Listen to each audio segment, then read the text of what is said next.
There are so many different ways to write songs. So, in this episode of the Songwriter Theory Podcast, we are going to be talking about what I think is the single best way to write songs, or put another way, how to write songs the best way. Let's talk about it.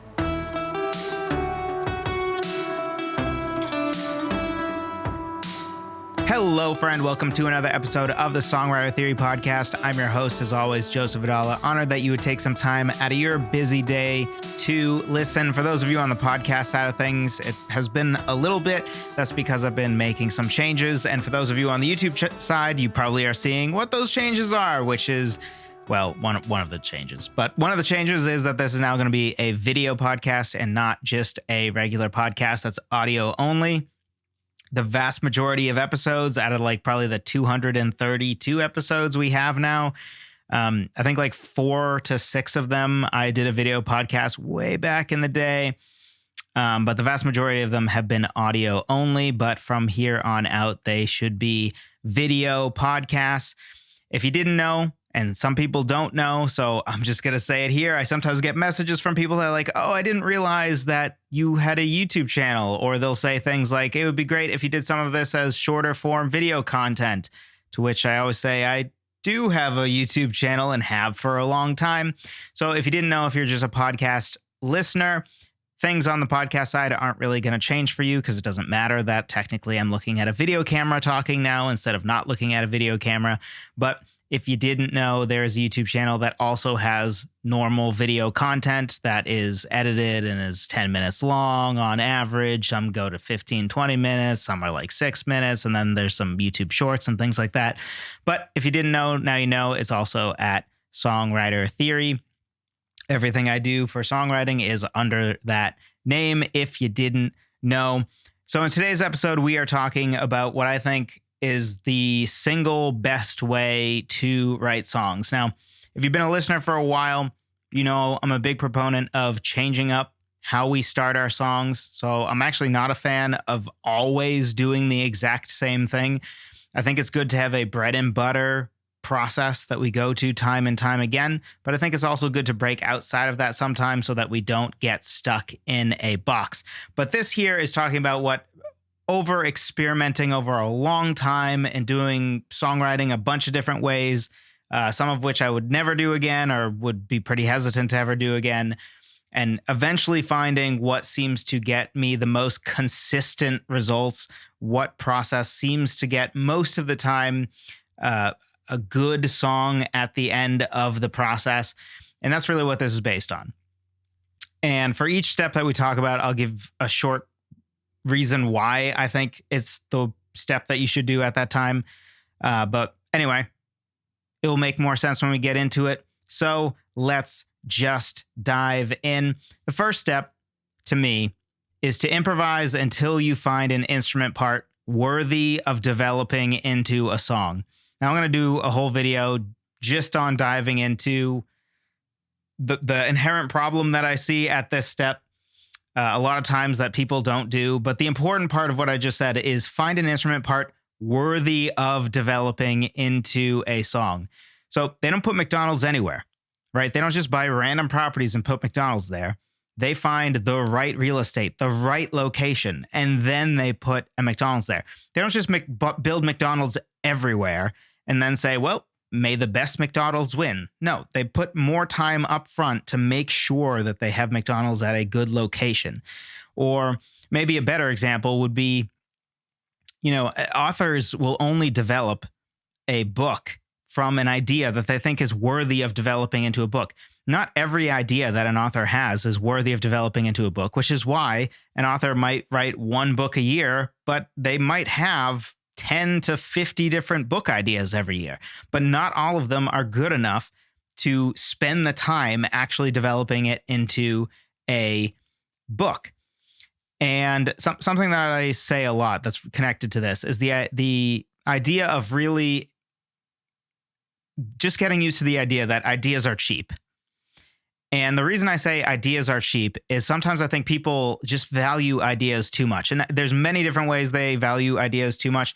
One side is sometimes people think, oh, it's a great idea, so the rest doesn't matter. No, a great idea doesn't make great art, right? It's a helpful step to great art, but a great idea in and of itself has very little value. There's tons of great ideas out there. What brings value is actually making it, right? The idea of Amazon is brilliant and great. I bet 1 million people had that idea. But only one person, Jeff Bezos, went and actually did it, right? That's the thing that has the value. Having an idea has no value. We all have ideas. So that's one side of it. But I think the more important part of it is if every time we come up with a song idea, we're like, oh, let me go write a song. Well, look, not every idea we have is worthy of developing into a song. We want to have so many ideas that to us, an idea is just like pennies, right? They're just everywhere. It's not the end of the world. We don't decide to just totally change what song we're working on because, oh, I have a new idea now. Like, okay, try to have something like at least 10 song ideas per song you write instead of making it so that every single idea you come up with is something that you spend time developing into a song.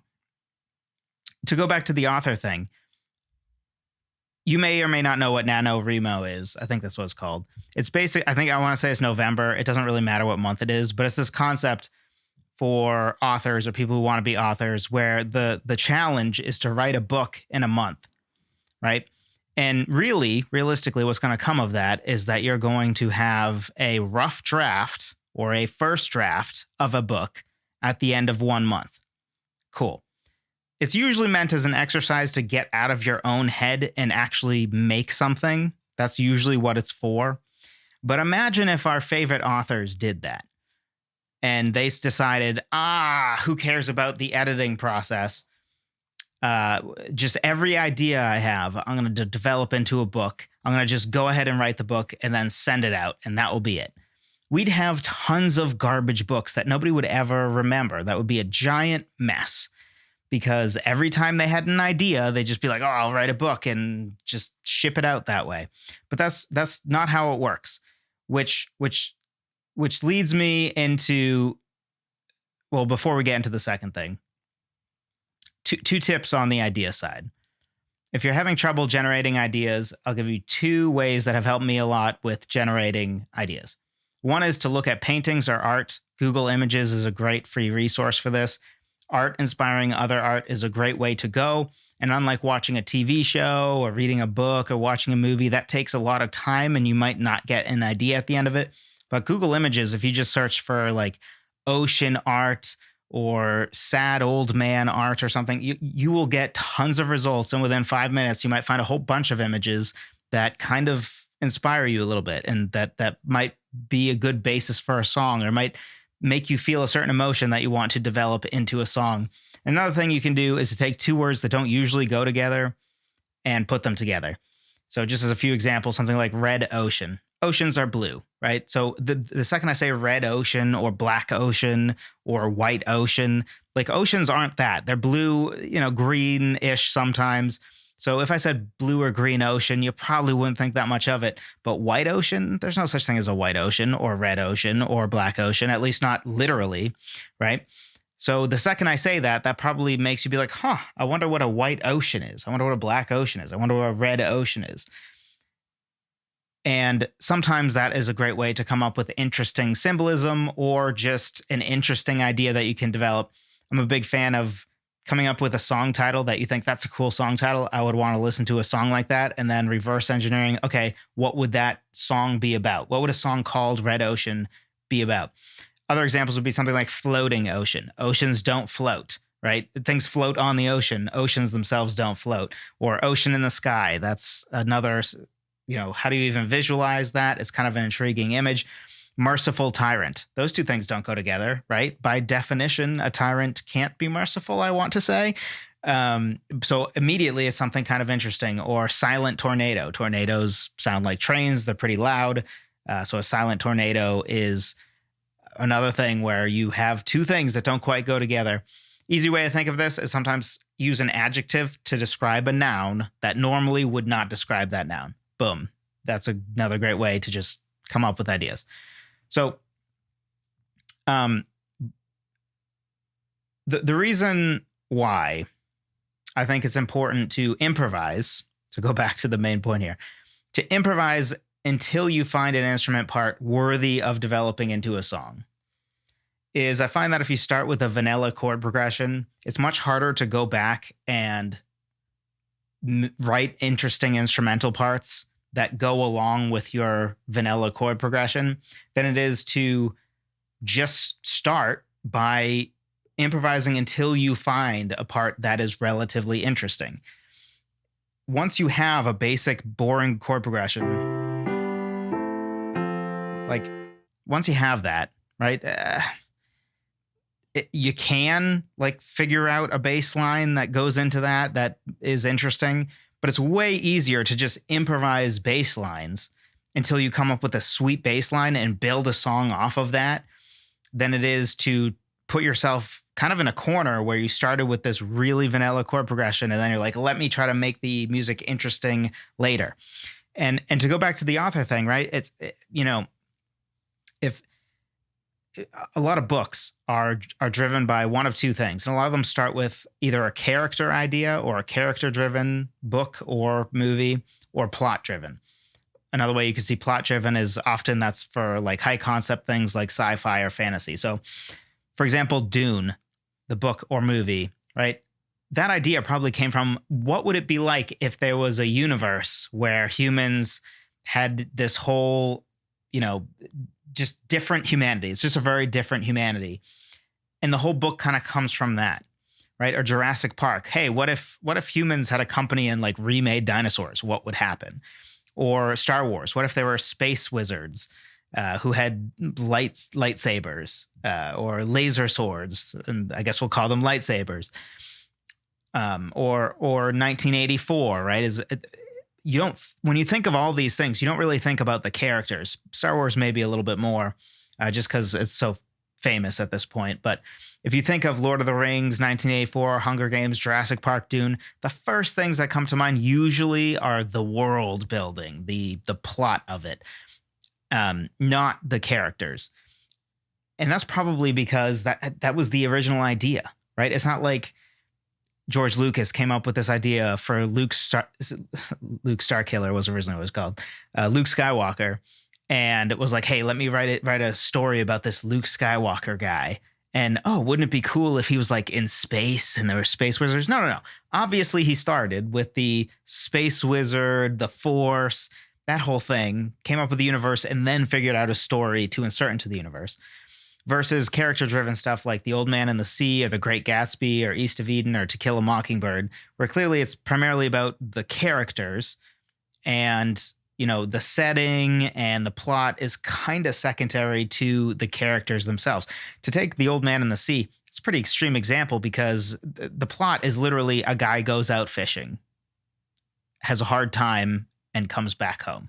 Like, that's the plot. It's very plot sparse, but the character is everything in that book. And it's a short book too. But anyway, with all these things, the author would have come up with an idea that was worthy of developing into a song before they just started writing. They don't just think like, I guess I'll have a character who's named Joseph who gives a crap. And let me just write a story about him. I know nothing about him. There's nothing particularly interesting about his character. There's nothing particularly interesting about the world, but I'm just going to develop that into a story anyway. No. You got to have something worthy of sinking your teeth into, whether that's like the universe of Star Wars or the character from The Great Gatsby, and then working from there. And our equivalent of that is the first thing you should come up with shouldn't be a pedestrian chord progression that's same old, but come up with just an interesting part. And it doesn't have to be like super complex, right? Interesting can be very simple. It very often is, but just something a little bit more interesting than a stock chord progression. Is one of the most common piece of advice I see out there is like, start with a stock chord progression. And I even did a video recently where I said, hey, look, if it's your first song or one of your first songs, then actually that is a great way to start a song because it's the easiest way to start a song. But when you're a more seasoned songwriter, it becomes a more and more not great way to start a song, in my opinion. It just seems silly to me that like the foundation of your song, you would start with something that is mid or uninteresting, right? Why would you start your song, have the foundation of your song be already something that's just same old, same old? Wouldn't you rather start with like a cool little bass line or an interesting piano riff or a nice finger picking pattern on the guitar? Seems like a better foundation to build your song off of. Anyway, so improvise with an instrument of your choice and try to come up with an interesting instrument part. That could be a bass line, that could be a piano part, that could be a guitar hook or a guitar finger picking pattern, or you can be picking with a pick. It could be a flute part. It doesn't matter, but find something instrumentally that you think this is kind of interesting, whether it's the sound that's interesting or inherently the part itself that's interesting, and then figure out, okay, now what's my next step? This is an idea that's intriguing enough and worthy enough to actually build out into a song. And then from there, iterate on that thing you wrote and or edit that instrument part to take it from something that works to something good. And this is going to be one of the really important takeaways here. So I also do software development. Some of you know that if you've been a long time listener. And something I always say to the younger developers on the team, especially when they're asking me, hey, how do I get promoted from an associate developer to a mid-level developer? Which is basically somebody who just graduated college, the position that person is in, and then what you usually get promoted to a couple of years out of college. And to me, it all comes down to this. And don't worry, it connects back to songwriting. I tell them, to me, the main one difference between an associate developer and a mid-level developer is an associate developer writes working code and a mid-level developer writes good code. It's your job as a software developer to write working code. You don't get a medal for writing working code. That's literally what you do. That's the bare minimum of what you do, right? That's like a construction worker being able to build a building that stands up. Like that's the bare minimum. That you don't get a medal for that. You're not a good contractor for that. That is the bare minimum standard that you have to achieve. So to get good at software development or songwriting or anything, any craft, is when you're no longer thinking about whether something works or not, but instead you have a higher standard for yourself and a higher standard for what you're making and say, no, I want to find something that's good. So the biggest difference between a novice and a seasoned songwriter, to me, or one of the big differences, is that a novice concentrates on, oh my goodness, I finally came up with something that works. Whereas a seasoned songwriter is like, okay, I found something that works. Now let me come up with 5 or 10 different ones. Let's say it's a melody, right? So you came up with your piano part. You really like that. You think, okay, let's build a song off of that. Now you figured out a melody, which we'll talk about more in a little bit. But do you, A, just say, oh, this melody works, let me move on? Or B, do you say, okay, I found a melody that works. Let me try to write 5 to 10 more melodies and see if I can one up the melody I just wrote. And then when I write, say, 10 different melodies over that same instrument part or chord progression, then say to myself, okay, now let me take that melody and edit it. Let me see, oh, what if I change this one note in the melody? Move it up a little bit, move it down a little bit. Make it so that I hold the note for longer or for shorter, or change up the rhythm a little bit and try editing it. So you take something that works, and then you don't say, okay, that's good enough, I'm just going to move on. Because if you do that, you're just going to have layers and layers of parts that just like they all work. But if every time you come up, the first thing you find that's like, yeah, that works, you commit to that idea, you're just going to have like, you'll write a ton of songs and you'll write faster, but statistically, they're all going to be forgettable, right? Because every time you just committed to the first thing that worked. And we should be trying instead to come up with something good. And to go back to the NaNoWriMo thing, you know, that if our authors really did do the whole, you know, I'm just going to write a book that works. I'm just going to blow through it in a month and I'm going to pump out 12 books a year. Like, well, they would all be garbage books that nobody would want to read, right? They don't do that. They do something like one book every 1 to 2 years. Some of the more prolific, maybe one book every 6 months. The really crazy ones sometimes will do like 2 books within 6 months. But most of that process is editing. Most of the writing process is editing. And this is maybe the big point I want to make in this section, because just as a reminder, we improvised until we found an instrument part that's worthy of developing into a song. We found a bass line finally that we think that's a killer bass line. I want to develop that into a song. This next step is that we are iterating on, which means we play it over and over again, changing something slightly, just trying, exploring different things. Or we are editing, maybe note by note, trying like, all right, I like this bass line, but if we change this one note, move it up a little bit, move it down a little bit.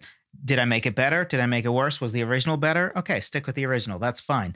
But we're trying to edit the thing that's already good or that works and edit it into something good. Or we take something that's good and edit it perhaps into something great.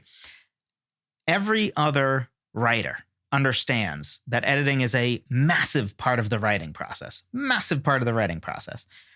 You know, an author probably could pump out 12 books a year if it wasn't for the editing process and also the processes before writing, where they're sort of outlining the plot of the book and all that sort of thing. You know, poets would write way more poems if it wasn't for the editing process.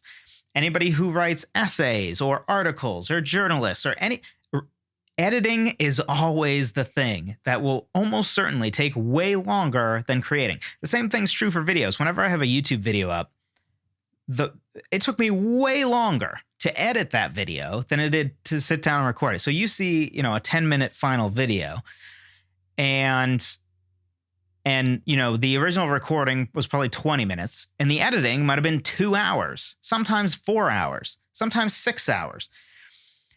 So editing is almost always the thing that will have the biggest influence on whether what you made is good or not. And my composition teacher in college used to have this phrase, very simple, easy to remember, and it's writing is editing. He would just say writing is editing, which is really just a shorthand way of saying that most of the quality of the writing you do is created in the editing process, not in the writing process. Or put another way, stop overemphasizing the quality of your first draft. And just understand that your first draft of almost anything, the first thing you come up with for almost anything, is going to be pedestrian at best, usually bad. And just know going into this that the editing process is where you're going to take what you came up with and refine it into gold, or refine it into something that is really great. And it seems to me that the only type of writer that I'm aware of that seems to have forgotten this is the songwriting community. And I don't know why. It's just this weird, I have a theory as to why, and I'll probably do a video about this, so I'm not going to go too deep into it. My theory is that most songwriters are musicians at heart and not writers at heart, despite the fact that the name is Songwriter. And musicians have a very improvisation, just go with the flow, man, kind of attitude by nature. Even like jazz, right? You kind of write on the spot, you improvise. But to write something really awesome takes editing. It takes editing. And I get that, like, if you come from a music background, you're not used to the strenuous process of editing and reworking the lyrics and reworking the melody and reworking all these things until you just make them a little bit better until you finally have something really good. But that's writing. Like, that's the best way to have something good is to edit. And if you never edit, you'll probably write more stuff, but almost certainly it will all be way worse than it would be otherwise. So instead of having fewer songs that are like 9 out of 10, those things are just baller. You might just write a song that is like 6 out of 10, 6 out of 10, 5 out of 10, 5 out of 10, over and over again, and say, why are all my songs kind of, well, because you don't edit. So why this step, right? Why take the time to edit?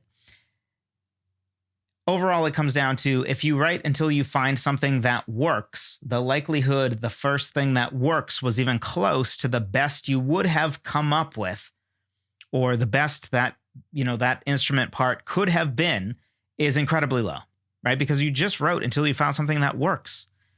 The probability that if you had tried editing it or tried maybe just iterating on it to see if you could come up with something better, that, if you did that for 2 hours, you wouldn't have made any tweaks that would have made it better is very low. Like almost certainly you would have. And little changes can go a long way. But if we don't even try to make those changes and we just say, oh, good enough, then, we're going to be stuck with a bunch of songs that are kind of forgettable probably. And if you keep piling on stuff that works, that at every step of the process, you're like, oh, that works, let me move on. Oh, that works, and move on. The probability that you're going to come up with something great is even lower because you might get lucky and the first chorus melody that you come up with is actually pretty killer. Awesome. But because you did that to everything across the board, probably every other part of your song is not going to be the best it could have been. So your verse melody kind of falls flat. Your bass line isn't very good. Your bridge is overall just kind of there. It exists. And you wonder why. But it probably comes down to, well, you just kind of got lucky on the chorus and then didn't put in the work for the rest of the song or for the chorus. But again, just got lucky on the chorus part. So the next step is to record the instrument part. This is a short one. And record it even if it's just on your phone. Now, it's most ideal if you record it into a DAW. But this one we don't really need to dive into. So we can go straight into the why, because I don't think I need to explain what recording means. The first reason why is it allows you to simply listen back to what you already wrote as you start to improvise and write the next instrument part, which, or in our case, is going to be the melody, because we've come up with, let's say it's a piano riff.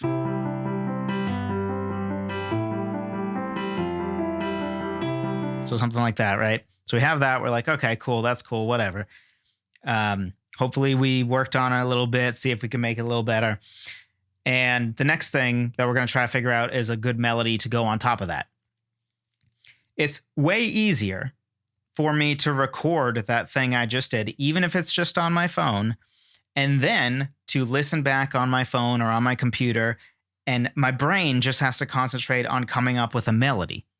My brain doesn't have to think about playing this while improvising a new melody, right? I can just barely continue talking while I'm doing this because a little part of my brain has to be thinking about doing that, right? Has to be thinking about playing it.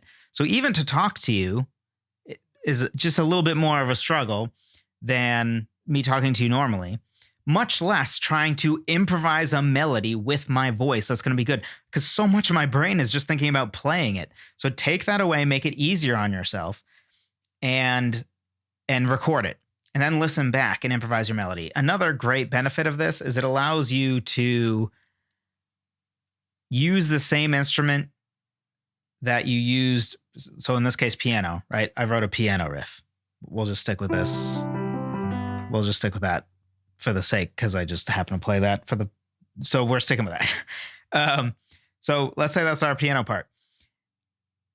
I would have to improvise the melody with my voice if I didn't record this, right?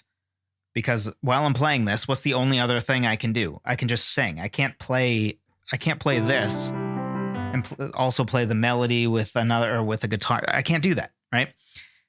But if I just record this, then I can actually come back to the keyboard and just improvise a melody with the keyboard while listening back to that, which I can't play that back because we're recording a podcast, but let's just say it's playing and I can just mess around with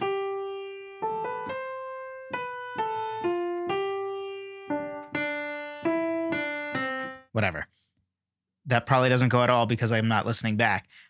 The point is, I could use my keyboard again to improvise the melody, to work on the melody, rather than only being able to utilize my voice, which is also something very important, because don't take for granted that your best melody writing tool is necessarily your voice. In my case, I definitely write better melodies with the keyboard than I do with my voice.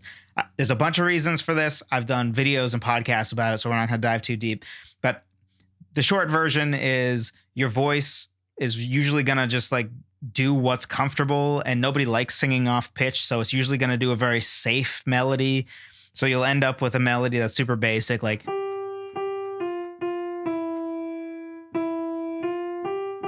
something like that, right? Which is just boring, frankly. But and not always, right? Sometimes it's fine. But with the keyboard, it's just really easy to take bigger risks and do leaps. And, you're probably not going to improvise that with your voice, right? That was a big leap. Usually we just kind of default to what's comfortable for our voice and all that. But big leaps is often where you have really interesting melodies. We talked about that in depth when I talked about Celine Dion's My Heart Will Go On in a recent YouTube video. I know I'm mentioning a lot of videos in this one, but anyway, so record the instrument part, because that's going to make our next step way easier. Even if you just take out the free recording app on your phone or some old tape cassette recorder, it doesn't matter. Even better if you do it onto your computer into your DAW, because then it also allows you to reduce the friction to having recordings of your song, because as you're writing your song, you're recording your song, which makes it a lot easier. So that brings us into our next step. So we have an instrument part that we thought this is worthy of developing into a song. And then we took some time to edit it a little bit, tweak it, iterate on it, try to make it something a little bit more interesting. So we are not just committing to, I'm going to pick a stock chord progression and then try to write a song from there. No, instead we're trying to come up with something that at least has something a little bit more interesting to it. And now we're improvising melodies, right? So we have our instrument part, we're listening back to it because we recorded it, and now we're improvising our melody until we discover something really good.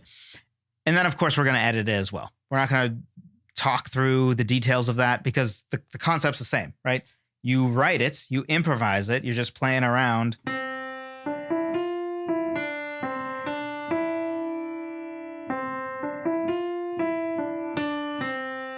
right, so let's say that's the first thing you come up with.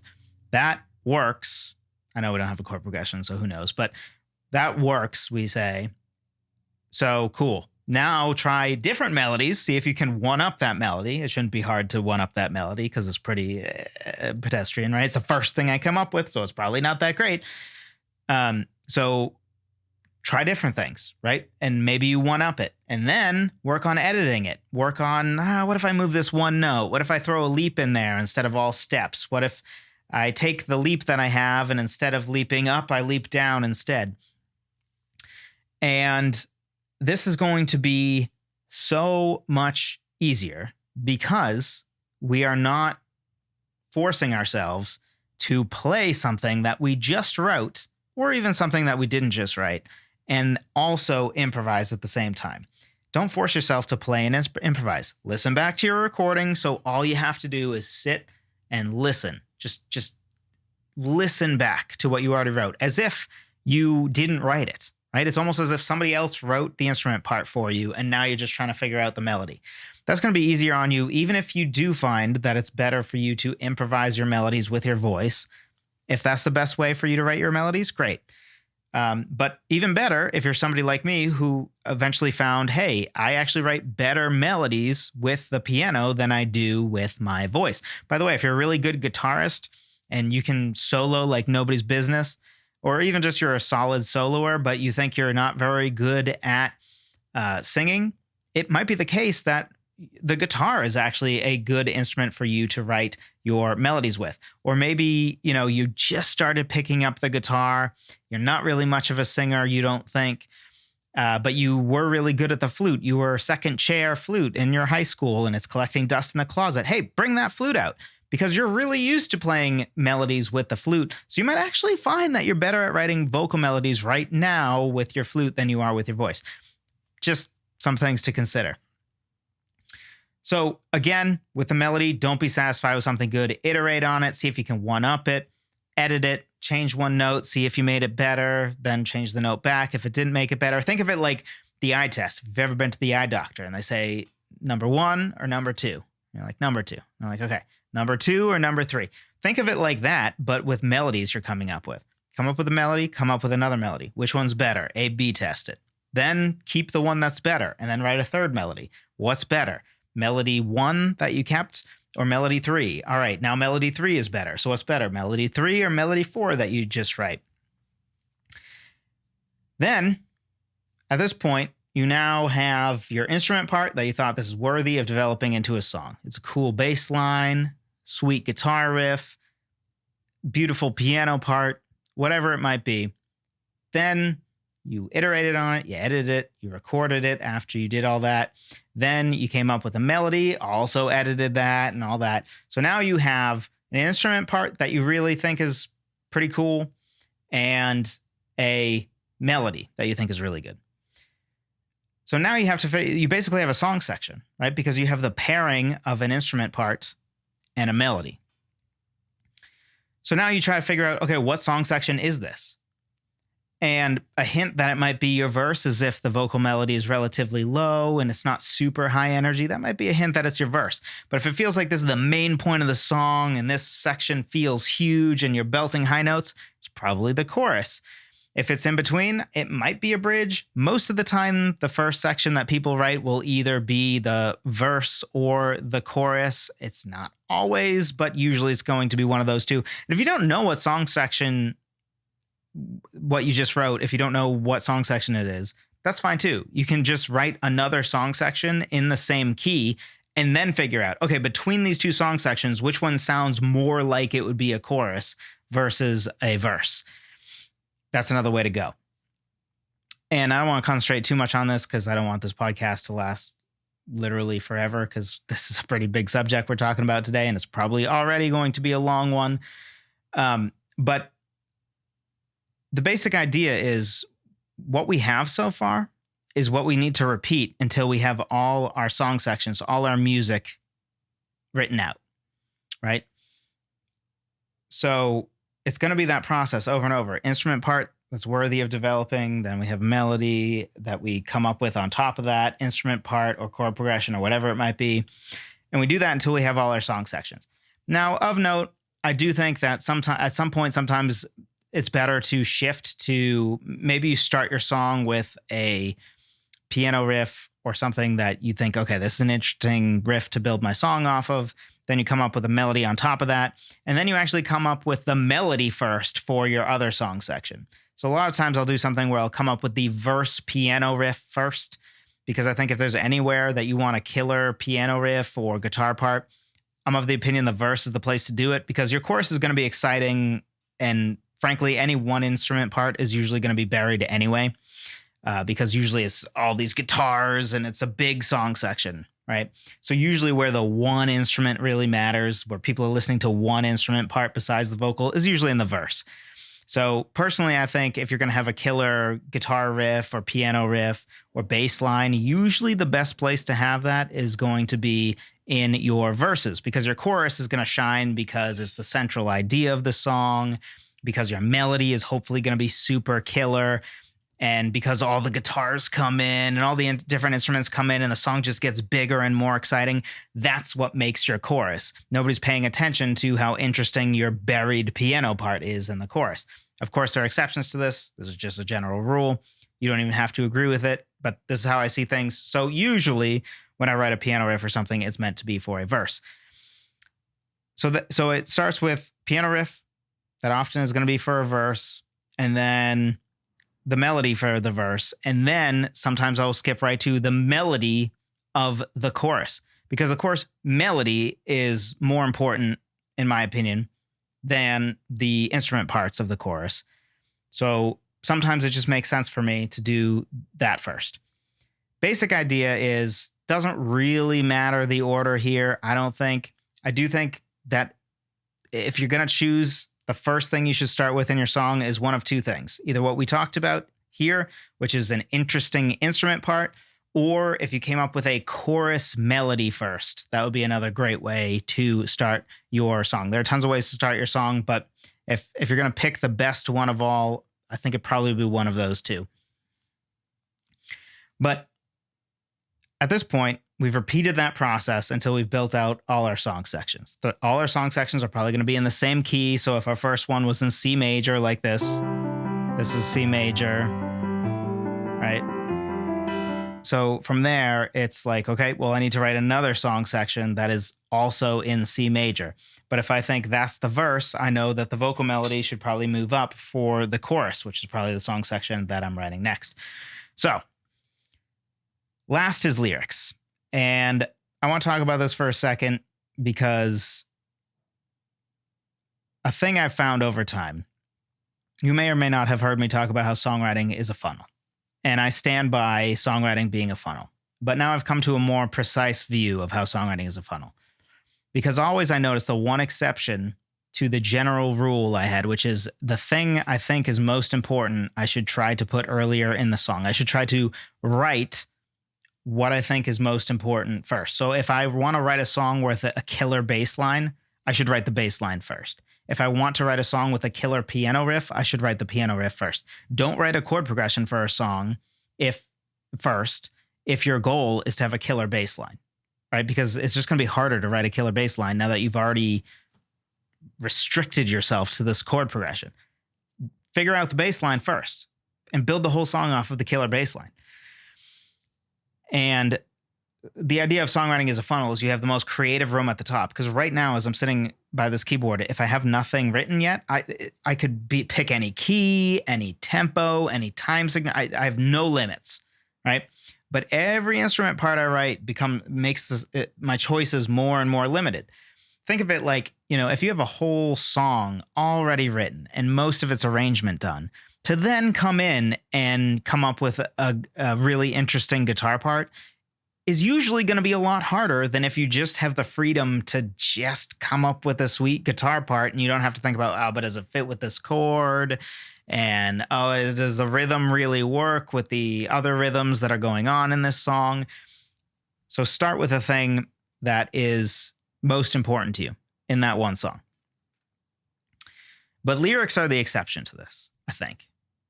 And I think it's because writing of music is very all interconnected, and then writing of lyrics is connected to the melody, but besides the melody is very disconnected from the rest of just the writing process, because writing words and writing music is just very different. Now, songwriters, we have to do both. We have to marry the two and have it so that all of it feels like it's talking about the same thing. The music, the chord progression, the bass line, the melody, and the lyrics are all in agreement on what is this song about? What is the vibe of this song? But allow your music to inspire your lyrics. At this point, usually I finish all of the music of a song, or at least the music, meaning the basic instrument part and or chord progression of the verse and the chorus, and the melody of the verse and the chorus at the very least. Usually even the bridge and whatever other song sections I have. But at the very least, I have the verse and chorus done musically before I start writing lyrics. And this really comes down to, I just think it's easier to listen to music and have that inspire you in a specific lyrical direction than the other way around. To me, when you read a piece of poetry, to translate that into, well, what would the music be for this? I just think is harder. And you may not find that's the case for you, in which case, ignore this, right? Maybe write the lyrics first.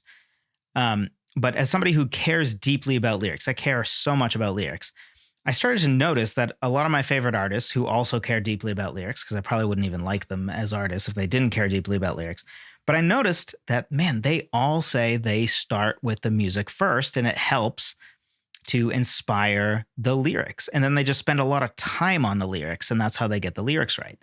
And I've found in my experience as well that, man, lyrics just comes down to time. So lyrics are going to take a long time, whether you write them first or last, if you care about good lyrics. If you don't care about good lyrics, then you can probably write them in 10 minutes and be fine. But if you care about a really good lyric, that's probably going to take more time than any other step of the songwriting process. And that's going to be true whether you do it at the end of the process or at the beginning. The only difference is it's going to be easier to have a more cohesive song that feels like it's talking about the same thing. If you have all your music written and now the final piece is, okay, all this music that I wrote and composed, what does it sound like it's about? It's like listening to a classical piece. Obviously, it's probably going to be more simplistic than that, but it's like listening to a classical piece with no lyrics. And in the way it just makes you feel something. You're like, I can just, this song feels like it would be walking alone through a cornfield in the rain after you escaped prison from a crime you didn't commit. I just watched Shawshank Redemption. I don't know. There was no cornfield, but most of that was Shawshank Redemption inspired. Doesn't matter, right? You can like picture that just based on listening to the music. that can be a really helpful way to make the lyric writing process a little bit easier and to make it so that every part of your song is as cohesive as possible, which really is the main reason that I've settled on this sort of process.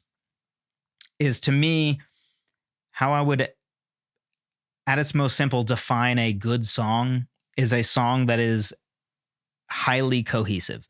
So every bit of the song feels like it's talking about the same thing, to the extent that if you removed the lyrics and you just listened to the music and you didn't even know what the lyrics were, the main idea of the lyrics, not the precise idea, but the main emotion of the lyrics, you would hear just from the music. You could tell somebody, oh, I think this is a song that's wistful for someone that you lost or something. And then you see the lyrics and you're like, oh yeah, that's exactly what it's about. That to me is a marker of a great song. Not always. Sometimes you want to sort of go for the ironic. It sounds happy, but so I juxtapose the happy sounding music with this really sarcastic, angry. Yeah, sometimes that's great too. But for most songs, I think what you want is that it feels like the lyrics, the melody, and the instrumental parts couldn't live without each other. They just all belong together. It's like a marriage that just obviously works, where you see two people and you're like, oh, of course they'll work out because they just seem like such a good fit. That's what you want in your song, to not feel like, oh, well, I feel like they kind of just threw the lyrics in there. It doesn't really go with the melody, and the melody fits well enough with the music, but it's all just kind of like, eh. A great song usually comes down to a perfect marriage between all the different parts. So we're not going to dive deep into the lyric writing process because that would just take way too long, and this is already a very long episode. But now that you've written most of the music for your song or all the music for your song, the question is, do you already have a lyric idea that would fit with this music? And if not, what does the song sound like it would be about? And hopefully, if you take my advice and you always have like a pool of lyric ideas, you can just look through those lyric ideas and be like, oh, I already had a lyric idea that actually fits with this music really well.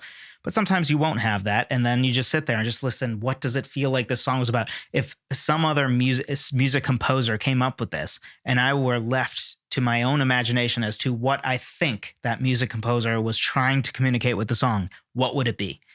I find sometimes it's helpful to pretend like the music already has a meaning and you're just trying to find what the meaning is. That's obviously not true. You get to define the meaning. You're writing it. But just pretending that sometimes I think is helpful. So lyric writing is its own process. If you're interested in the 6-step lyric writing process I go through, be sure to check it out at songwritertheory.com/lyric checklist. Totally free. So that fleshes that out in detail. But at a high level, it's have a list of ideas you're always adding to. Just always have a list of lyrical ideas. I use Google Docs for that. I have a single Google Doc where I just put all my different song ideas, then develop an idea out before you try to write the lyrics. Think about this as, find images or art that inspires you and makes you feel the same way you want your lyric to feel or tells the same story that you want your lyric to tell. Do some prose writing, which is just basic English, to flesh out the ideas without the pressure of meter and rhyme, because a lot of times that's why we freeze up when we stare at a blank document. We just say improvise poetry, but that's a huge thing to ask of ourselves. Huge. That's not easy to just improvise poetry. Most people can't do that. Almost all of us can't do that, frankly. And the good news is we don't have to do that, right? We can start by just writing in prose. Something I find helpful, if we kind of have an idea of the story of the main character of our song, which very often will be us ourselves, literally just like do a journal entry first, right? Just write. Don't think about meter and rhyme and lines and just write. And then you'll often find that you will come up with some great ideas. And a lot of times just from that writing session, if you spend 20 minutes just journaling, just doing prose writing, you'll find, hey, I came up with some sweet lines that I can use word for word in my song, or very similar version in our song. Maybe have to tweak a few things. And you came up with it just because you relieved yourself of the pressure of writing things in perfect meter and rhyme. Then I have a general 10-to-1 rule. The idea is when you're writing lyrics for your song, if your song lyrics are eventually going to take about 1 page, write 10 pages worth of lyrics to get to the 1 page. Don't think of it like a first draft of an essay you wrote in college where they said, hey, we need a 3-page essay. So you wrote 3 pages in your first draft. Instead, write 30 pages to get down to 3 or something like that. So try to write 10 pages worth of lyrics, give or take, because most lyrics are going to end up being about 1 page. Then arrange the lyrics, which is really just figure out, okay, what of these different bridges I wrote, different bridge lyrics I wrote, which one is the best? Which one's the closest to what I want to say? Or also saying like, okay, when I was writing this, I kind of thought this was going to be the verse lyrics, but actually I think this would work better as chorus lyrics. And then from there, it's iterative lyric editing, which is really just taking each song section and making it better one step at a time. Make one word better, make one phrase better, make one line a little bit better. Remove a line that is kind of redundant and put in a different line instead. It's really just concentrating on the details. And then finally, lyric polishing, which is not really an active process. It's really just staying open-minded that, you know, if as you're singing the song or recording the song, you're like, this lyric's not quite working, you just stay open to changing it is really what that is. So at a high level, those are the steps, but be sure to check out songwritertheory.com/lyric checklist for more. I know this was a long episode for those of you on YouTube thinking, oh my gosh, is it usually this long? No, it's not. And I don't know, maybe it's usually better too. It's kind of weird going back to talking to a camera. It does make it kind of harder, which if I'm being honest is why I tried it for a little bit and then went back to audio only. I just felt like I did better when it was audio only, but you know what? I got to get better at it. So here we are. My apologies if this was slightly more rough than usual because I had to think about looking at a camera once in a while, but hopefully this was helpful to you. And if it was, again, be sure to check out my songwritertheory.com/lyric checklist guide. Thank you so much for listening.